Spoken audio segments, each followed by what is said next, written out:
Greve dos caminhoneiros acelera a inflação oficial, a maior para junho desde 1995. Produção de veículos cresce mais de 13% no primeiro semestre. China anuncia início de retaliação contra tarifas dos Estados Unidos. A auditoria do TCU recomenda que a empreiteira OAS devolva 33 milhões do Rodoanel. Procurador-Geral do Trabalho quer anulação de registro de sindicatos sem legitimidade. Mergulhador morre em resgate do time de futebol na Tailândia. A frustração da torcida brasileira com a derrota para a Bélgica. Os estudantes que aproveitam as férias brincando dentro da escola. Agora no Jornal das 22.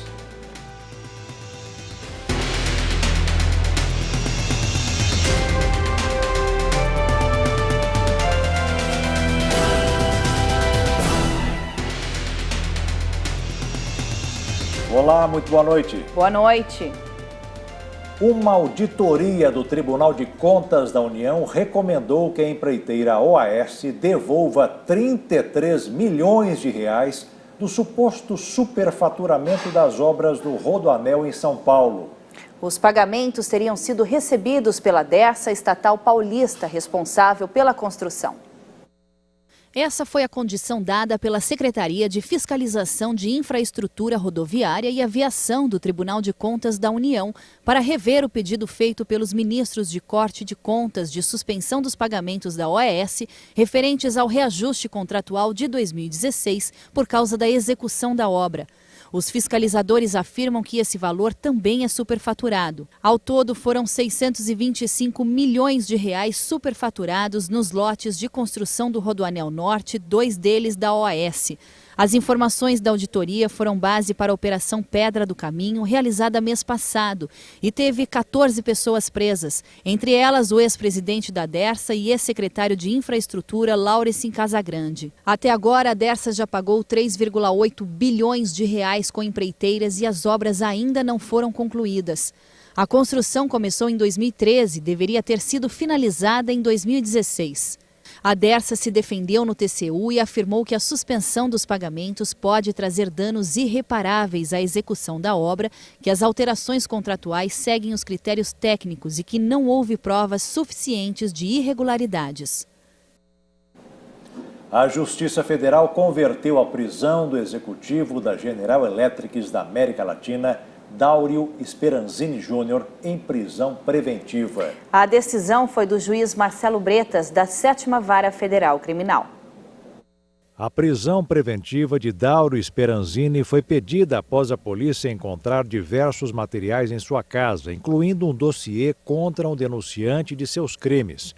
Em depoimento à PF prestado em São Paulo, Speranzini confirmou a existência de um esquema durante o seu período na Philips, além de acusar concorrentes. Ele não assumiu, porém, que tenha participado das irregularidades como suspeita a força-tarefa da Lava Jato no Rio. Segundo a Polícia Federal, Dáurio disse que quando trabalhava na Philips, havia pressões de todos os lados para entrar no esquema e que teria sido até ameaçado quando recebeu um telefonema e ouviu que seria fácil saber onde os filhos dele estudam. O executivo da GE contou que na antiga empresa havia uma comissão registrada em contrato que pagava terceiros para intermediar em vendas para órgãos públicos, o que ele acredita que não acontecia nas vendas da empresa no exterior. Ele contou, no entanto, que o pagamento era feito apenas em 10% dos casos. Dáurio Speranzini Júnior negou ter pago propina ou ter cedido às pressões. No entanto, empresas concorrentes teriam sido beneficiadas. O diretor executivo afirma que era claro o direcionamento nas licitações para empresas específicas, como a Siemens, que não é investigada até agora nesta fase da Lava Jato. Segundo o MPF, a Operação Ressonância investigou conglomerados que atraíram empresas fornecedoras e formaram cartel para direcionar as compras de equipamentos médicos. Para tal, agiam para manter a direção no Instituto Nacional de Traumatologia e Ortopedia. De acordo com as investigações, o ex-governador Sérgio Cabral e o então secretário Sérgio Cortes comandaram o desvio de 300 milhões de reais em contratos fraudados com a participação de empresários que forneciam próteses para a Into. Segundo o MPF, o desvio total do esquema investigado pela operação pode passar de 600 milhões de reais. Dauro Speranzini Júnior e Miguel Skin foram presos ontem dentro da Operação Ressonância, que investiga fraude em licitações que movimentaram mais de R$1 bilhão na Secretaria Estadual de Saúde do Rio e no Instituto Nacional de Traumatologia e Ortopedia. O empresário Miguel Skin é apontado pela Força-Tarefa da Lava Jato como mentor do cartel que fraudaria licitações na saúde do Rio. Em nota, a Siemens e a Siemens Healthineers afirmam que não são parte desta ação e que as empresas estão comprometidas com a defesa de um ambiente limpo para negócios. A Philips informou que não teve acesso ao processo, mas que já coopera com as autoridades. A General Electric afirmou que as alegações referem-se a um período em que Speranzini trabalhou para uma companhia sem a relação com a GE. O INTO disse que vai colaborar com as investigações e não comentou a prisão do atual diretor André Loiello. Para a defesa de Sérgio Cabral, a operação não tem relação com o ex-governador, já que os fatos seriam anteriores à gestão dele em órgãos federais. A inflação oficial do país acelerou no mês de junho, puxada pela greve dos caminhoneiros.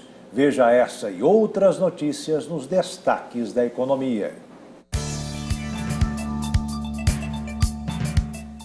Segundo o IBGE, a inflação ficou em 1,26% em junho. É a maior taxa para o período desde 1995 e também é a primeira vez desde janeiro de 2016 que o índice fica acima de 1%. A alta da energia elétrica, alimentação e bebidas foi o que mais influenciou no resultado mensal. Além disso, a greve dos caminhoneiros também teve uma parcela de responsabilidade no resultado. No acumulado em 12 meses, o indicador ficou em 4,39%, ainda abaixo da meta do Banco Central, que é de 4,5%. A Anfave, associação que representa as montadoras, informou que a produção de veículos subiu 13,6% no primeiro semestre do ano. As fábricas montaram um total de 1.430.000 automóveis, comerciais leves, caminhões e ônibus de janeiro a junho. O crescimento ocorreu em todos os segmentos. E o resultado só não foi melhor por causa da paralisação do setor de transportes, que teve forte impacto na produção industrial. E ainda falando de veículos, os carros elétricos e híbridos vão pagar menos IPI, o Imposto sobre Produtos Industrializados. A medida começa a valer em 1º de novembro.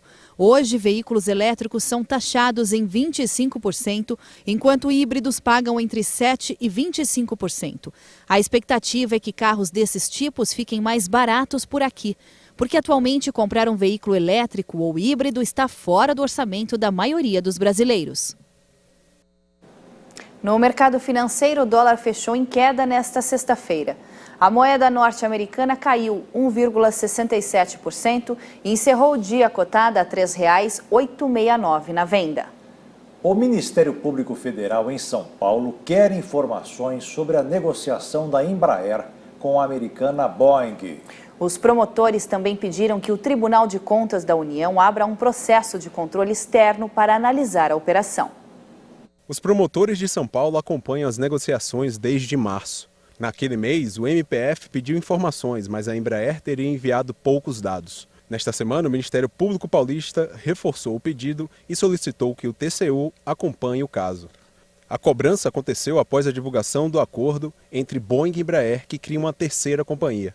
Essa nova empresa ficaria com divisões de aviação comercial e serviços da fabricante brasileira. Mas a Embraer ainda teria autonomia para continuar produzindo aviões militares e jatos executivos. Pelo esboço do contrato, os brasileiros receberiam 3 bilhões e 800 milhões de dólares e ficariam com 20% das ações. Ainda falta o sinal verde do governo brasileiro para o avanço das negociações, mas ao que tudo indica, o Palácio do Planalto não pretende dificultar. Também é preciso convencer acionistas e órgãos reguladores de pelo menos 10 países.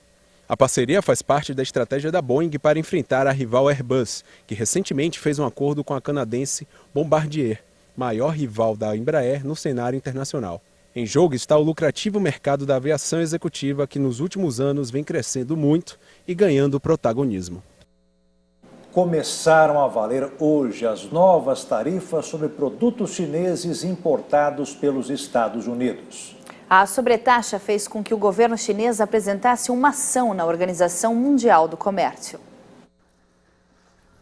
Sobretaxas impostas pelo presidente americano Donald Trump sobre a China entraram em vigor nesta sexta-feira. As tarifas incidem sobre um total de 34 bilhões de dólares de importações, que incluem automóveis, discos rígidos ou componentes de aviões, entre vários produtos.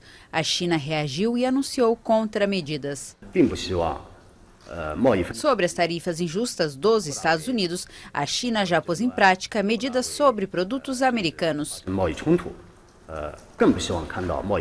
Pequim acusou Washington de lançar a maior guerra comercial da história e de violar regras da Organização Mundial do Comércio. O primeiro-ministro chinês Li Keqiang advertiu os Estados Unidos que uma guerra comercial não beneficia ninguém. As medidas são destinadas a compensar o que Trump considera um roubo de propriedade intelectual e de tecnologia por parte da China e marcam um fracasso de meses de negociações entre as duas maiores economias do mundo.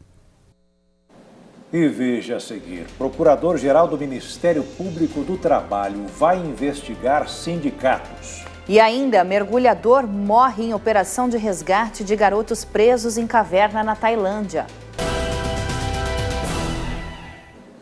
Estamos de volta. Nós mostramos ontem aqui no Jornal das 22 o desenrolar do dia em Brasília, que começou com o afastamento do ministro interino do Trabalho, Elton Iomura, até a demissão dele. Hoje nós vamos mostrar como está o ministério, que já tem um novo nome para comandar a pasta, e o que vai acontecer com o partido, que, segundo as investigações da Polícia Federal, é o principal envolvido nas fraudes dos registros sindicais no Ministério do Trabalho, o PTB.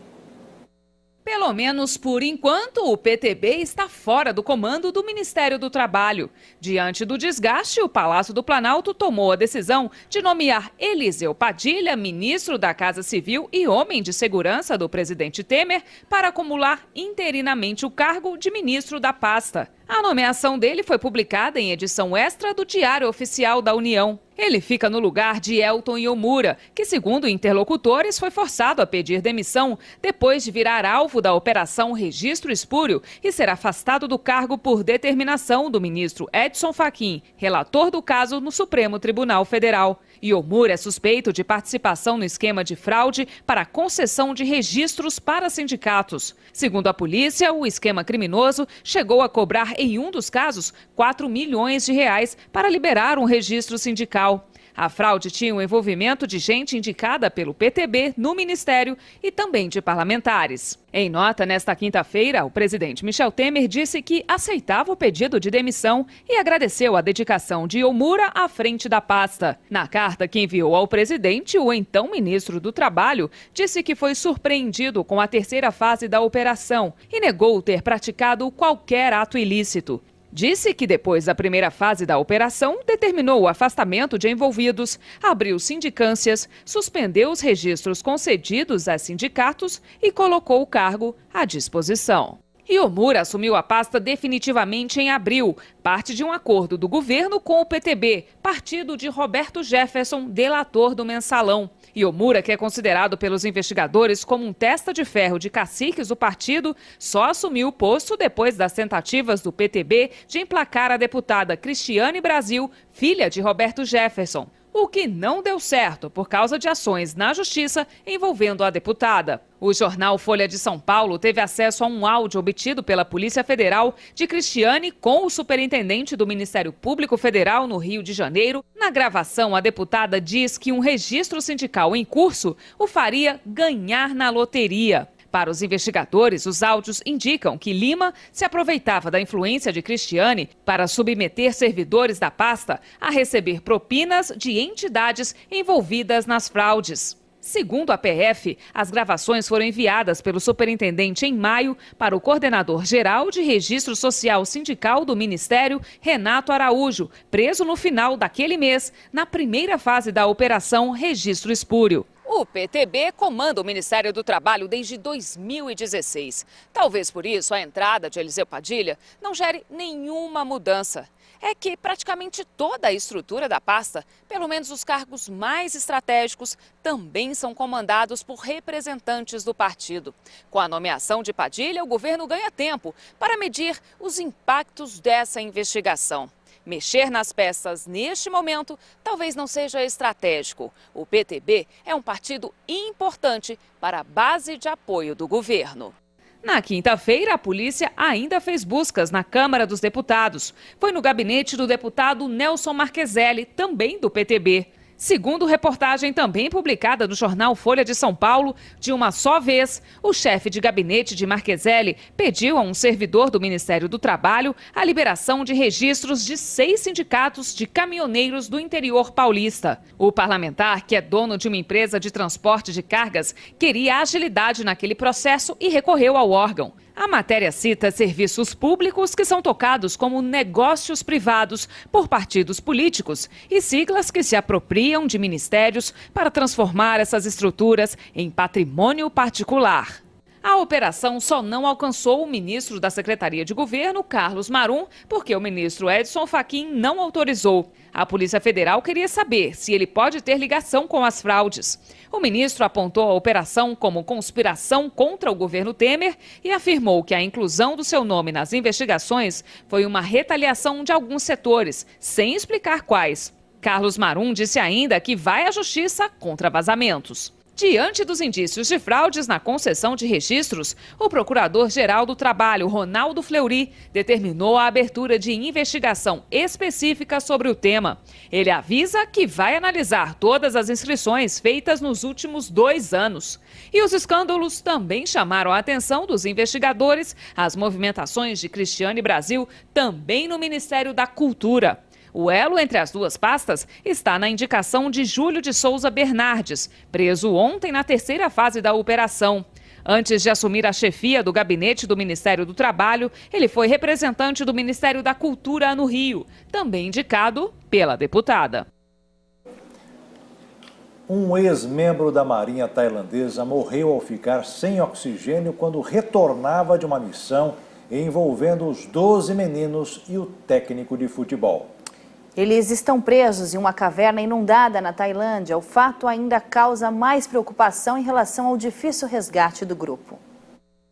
O caso do time de futebol juvenil preso em uma caverna na Tailândia deixa sua primeira vítima.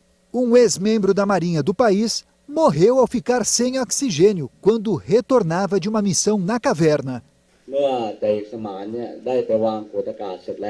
Saman Kunont deixou os cilindros de oxigênio na caverna e estava no caminho de volta. Ele ficou inconsciente e seu parceiro de mergulho tentou fazer os primeiros socorros. O mergulhador, que tinha anos de experiência e atuava como voluntário, chegou a ser levado ao hospital, mas não resistiu. A morte do profissional ressalta a dificuldade de mergulhar na caverna, mesmo para pessoas experientes. Retirar os meninos da caverna inundada com a ajuda de equipamentos de mergulho é a hipótese mais provável até o momento.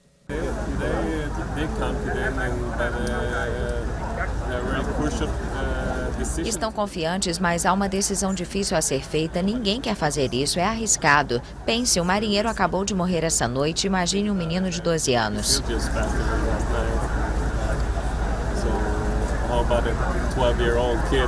O mundo inteiro acompanha com ansiedade o drama dos 12 meninos e seu treinador de futebol, presos na enorme caverna de Tham Luang, no norte da Tailândia, desde o dia 23 de junho. As autoridades precisam lidar com a pressa para que o grupo seja resgatado o mais rápido possível antes que novas chuvas possam voltar a inundar a caverna. Por outro lado, o caminho até a saída é longo e complexo e exige a preparação dos jovens. O secretário americano de Estado, Mike Pompeo, chegou à Coreia do Norte hoje para discutir a eliminação das armas nucleares do país. A medida está prevista no acordo assinado durante a cúpula histórica entre o presidente Donald Trump e o líder norte-coreano Kim Jong-un no mês passado. Mike Pompeo foi recebido pelo chanceler e pelo braço direito do líder norte-coreano. Pompeo desembarcou no aeroporto internacional de Sunan após fazer uma escala em uma base norte-americana no Japão. Durante sua visita de 2 dias, o chefe da diplomacia dos Estados Unidos poderá apresentar aos norte-coreanos as primeiras sugestões sobre prazos e metodologia para o fim do programa nuclear. Kim Jong-un e o presidente norte-americano Donald Trump assinaram em Singapura, no dia 12 de junho, uma declaração onde o regime norte-coreano se comprometeu em trabalhar pela desnuclearização total se Washington garantir sua sobrevivência, embora no documento não apresente mais detalhes. As reuniões que Pompeo realizará com autoridades da Coreia do Norte serão as primeiras conversas de alto nível desde a última cúpula. E veja a seguir. Começa nesse sábado a restrição da lei eleitoral. E ainda a escola pública em Brasília estimula o gosto da leitura nas crianças. As famílias do Distrito Mineiro de Bento Rodrigues receberam a notícia de que a reconstrução da vila devastada pela lama da mineradora Samarco está mais próxima. O governo do estado confirmou que as obras da reconstrução do distrito deverão ficar prontas até 2020. O distrito de Bento Rodrigues foi totalmente destruído após o rompimento da barragem da mineradora Samarco. 19 pessoas morreram e mais de 200 famílias perderam todos os pertences. O desastre causou o maior impacto ambiental da história brasileira e o maior do mundo envolvendo barragens de rejeitos. Até agora, ninguém foi preso e as empresas negociam as indenizações e compensações ambientais. Mas os antigos moradores do distrito ganharam uma nova esperança. O governo mineiro concedeu a licença ambiental para o início das obras de reconstrução da vila. Agora, a responsabilidade é com a Renova, empresa que foi criada para tratar da recuperação dos danos provocados pelo rompimento da barragem de Fundão. A expectativa é que tudo fique pronto até 2020. A partir de agora, todo o processo de licenciamento ambiental está concluído. Então a empresa a Renova, no caso, vai fazer a implantação do empreendimento, já construir a casa e a partir daí as pessoas já podem ocupar. A partir de agora, a atuação do órgão ambiental vai ser apenas de monitoramento e de controle da atividade. Nenhum ato ambiental agora se fará mais necessário. A comunidade quer que todas as casas sejam entregues de uma só vez. E é essa a intenção que a Renova tem. A gente vai construindo as casas, mas a entrega é quando todas as casas estiverem prontas para que a comunidade possa ocupar a cidade de uma vez só. E os antigos moradores sonham com esse momento. Igual eu, de 72 anos, tem muitos, e então doido para ir para seu lugar. Criar suas galinhas, colher seus ovos, colher suas verduras, aquela vida. A gente sabe que vai demorar um pouco, a gente sabe disso, mas com certeza nós vamos chegar até lá. Com a fé de Deus, nós estamos juntos. É isso aí, seu José. É bom ter esperança. E a partir de amanhã, os candidatos não podem mais fazer pronunciamentos nem ir a inaugurações. Essas são algumas das regras da lei eleitoral previstas no calendário do Tribunal Superior Eleitoral. Faltando 3 meses para o primeiro turno das eleições para presidente, governador, senador e deputados, começam a valer neste sábado as restrições da lei eleitoral. De acordo com o calendário do TSE, as regras valem até o fim da eleição. A legislação proíbe os candidatos de comparecer a inaugurações de obras públicas, bem como contratar shows artísticos, pagos com recursos públicos. Também fica proibida a propaganda institucional de atos ou serviços dos órgãos públicos. Quem vai disputar um cargo também fica proibido de nomear, contratar ou demitir sem justa causa os servidores públicos. Até a posse dos eleitos, eles não podem ser transferidos ou exonerados. A lei do TSE também proíbe a transferência de recursos da União aos estados e municípios e dos estados aos municípios, com exceção de recurso com cronograma pré-fixado e para atender situações de emergência. Os pronunciamentos em cadeia de rádio e televisão fora do horário eleitoral gratuito só podem acontecer após o pleito. Para o TSE, essas proibições evitam o uso e a influência da máquina pública na campanha em benefício dos candidatos. Uma escola pública em Brasília tem colhido frutos por estimular nas crianças o gosto pela leitura. É o projeto Sacola Literária. A ideia é que os estudantes compartilhem com os colegas as experiências do mundo dos livros. Imagine já começar a semana com boas histórias para contar. Como cada um aqui lê um livro diferente no final de semana, eles podem compartilhar com a turma um mundo de experiências dentro das páginas. O livro é quando uma mãe virou um monstro. Ela vira um monstro por causa dos filhos, que eles ficam brigando muito. Alguns personagens do livro dela também aparecem na vida real dos colegas. Por isso, o assunto sempre rende em sala de aula. Durante as apresentações, as crianças costumam questionar a que está aqui na frente, querendo saber detalhes da história, querendo saber se tem alguma moral. No caderno, a Laura mostra que aprendeu direitinho a moral da história dessa fábula para crianças que fala sobre o valor do esforço e do trabalho. Gostei da cigarra porque ela no final ela só ficava cantando, né?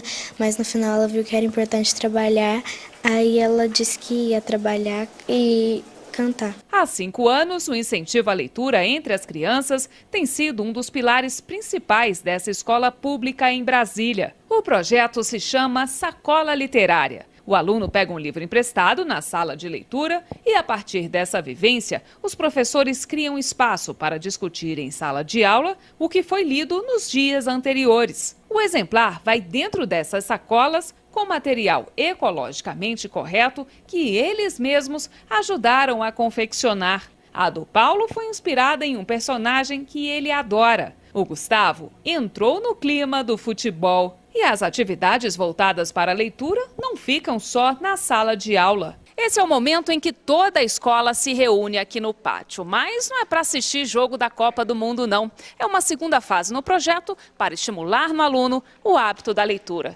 Eles ficam assim, olha, reunidos, mas cada um fica entretido na sua própria história. Nessa hora, até os professores param para ler junto. Esse momento é no intuito das crianças verem a importância da leitura e incentivar eles a lerem aqui e em casa também, mostrar para a família que é importante sentar com a família e ler. A Elise e os colegas amam histórias em quadrinhos e livros que fazem sucesso com a garotada. Mas nem por isso a professora Sheila permite que eles abandonem os clássicos da literatura brasileira. Eles têm um dia da semana que eles vêm aqui e aí eu vou fazendo essa rotatividade desses diários e desses livros do Menino Maluquinho com clássicos tipo Júlio Verne, Clarice Lispector, Ruth Rocha. O Vitor já percebeu os benefícios da leitura. E se o filhão vai bem nas provas, o projeto ganha o elogio dos pais. Meu filho, por exemplo, espera o dia desse momento de leitura, traz livros que não tem na escola para partilhar com os colegas nesse momento, para mostrar. Então, assim, faz parte da rotina dele ler, se torna algo natural, colabora com o vocabulário, ajuda a escrever melhor. Não fica como uma obrigação ler. Na verdade, ler faz parte da rotina. E agora que tal saber mais sobre a cultura das etnias indígenas por meio de artesanatos produzidos por alunos de uma escola que fica na reserva indígena de Dourados, no Mato Grosso do Sul? Pois é, essa é a ideia de um museu que, por enquanto, fica na instituição de ensino, mas que futuramente pode ter espaço próprio. O Mato Grosso do Sul é um estado rico em tradição e cultura indígena. Em Dourados, segunda maior cidade do estado, está localizada a maior reserva indígena, que abrange as aldeias Jaguapiru e Bororó, onde vivem pelo menos 17 mil pessoas.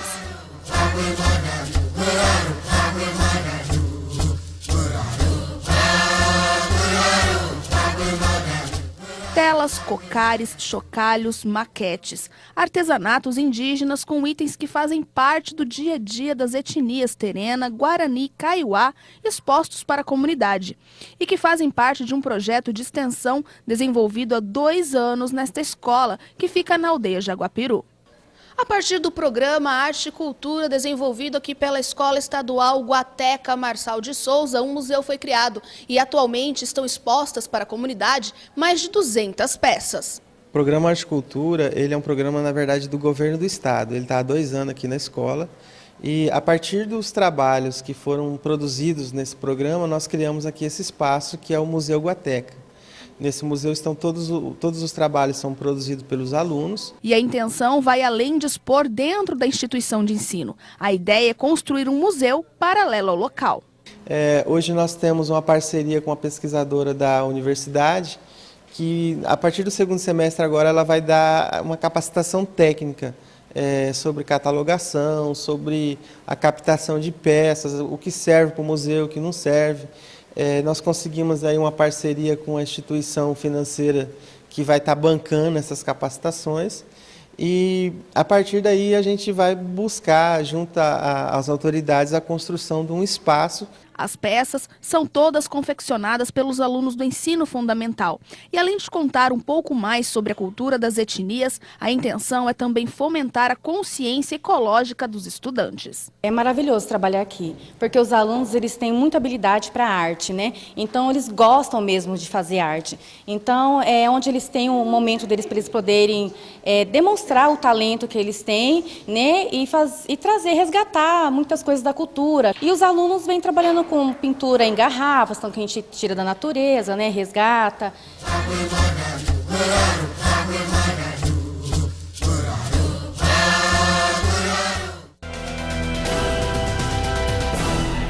Julho é o mês das férias escolares, tempo para recuperar a energia para o 2º semestre do ano. Em São Paulo, 115 alunos de um colégio da zona sul da capital estão curtindo esse período de um jeito diferente, dentro da escola.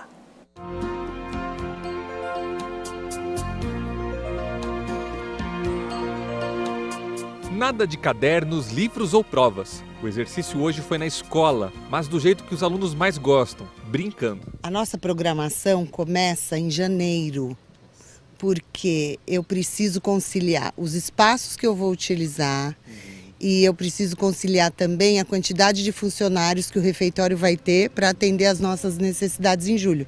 Então a responsável tem que agendar as férias de acordo com o que a gente vai fazer nessa primeira semana de julho. Os menorzinhos puderam fazer bastante barulho na oficina de música.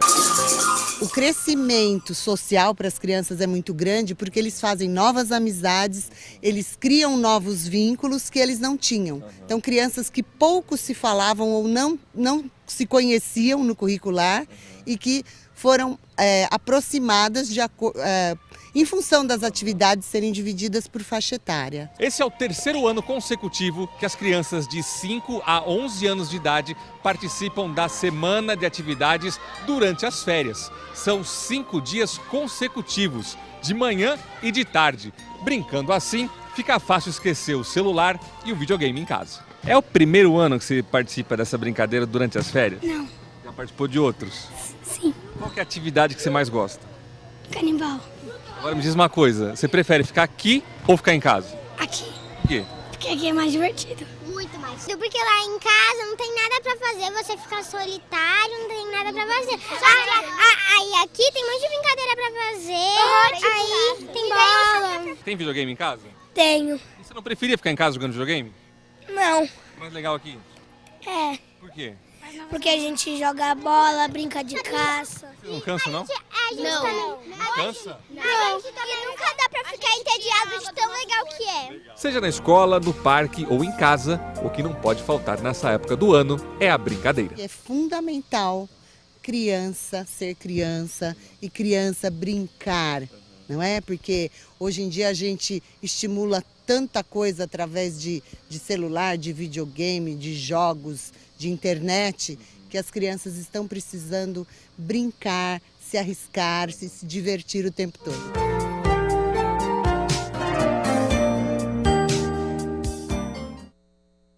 E o Jornal das 22 termina aqui. Uma boa noite para você e um ótimo final de semana. Boa noite, fique na paz. Tchau.